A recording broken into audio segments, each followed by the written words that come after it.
Մայր շնորհակալություն։ Եվս մեկ անգամ բարև ձեզ, շնորհակալություն ես հնարավորությունը ընձեռելու համար։ Իմ հարցադրումը եւս ընտրությունների մասին է տրամաբանորեն։ Պարոն Կարապետյան, օրերս առաջին նախագահ Լևոն Տեր-Պետրոսյանը հայտարարել էր, որ իրեն մտահոգում է ոչ այնքան նախընտրական բանավեճի կոշտ ոճը, որքան հնարավոր հետընտրական զարգացումները։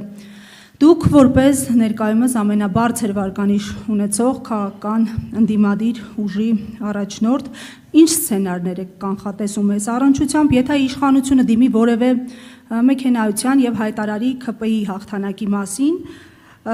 դիտարկում եք արդյոք հետընտրական բողոքի ակցիաների կազմակերպման հնարավորությունը, որպեսզի այդ կերպ փոխեք քաղաքական վիճակը, իրավիճակը եւ ենթահարց դարձյալ մանդատների հետ կապված, եթե որևէ պարագայում ՔՊ-ն վերարտադրվի, որևէ ձևաչափով պահպանի իշխանությունը, ի վերջո, խնդրում եմ հստակեցնել, վերցնելու եք մանդատները, թե ոչ, եւ որ դեպքում հնարավորություն կհամարեք չվերցնել կամ վերցնելը եւ չվերցնելու դեպքում քաղաքական ճգնաժամի ստեղծման հնարավորությունը։ Դուք մոտավորապես նույն հարցը տվեցիք, Լևոն Տեր-Պետրոսյանի մասով կարող եմ ասել, ինքը փորձառու քաղաքական գործիչ է, դրա համար ունի իր ճանաչելով Փաշինյանին, ունի իր անհանգստությունները, բայց մենք գնալու ենք մեր օրակարգով, մեզ պետք չէ տարբեր օրակարգների մեջ մասնակցել, մենք գնում ենք մեր օրակարգով, բացարձակ հաղթանակի եւ մենք վստահ ենք, որ այդ օրը գալու է, մենք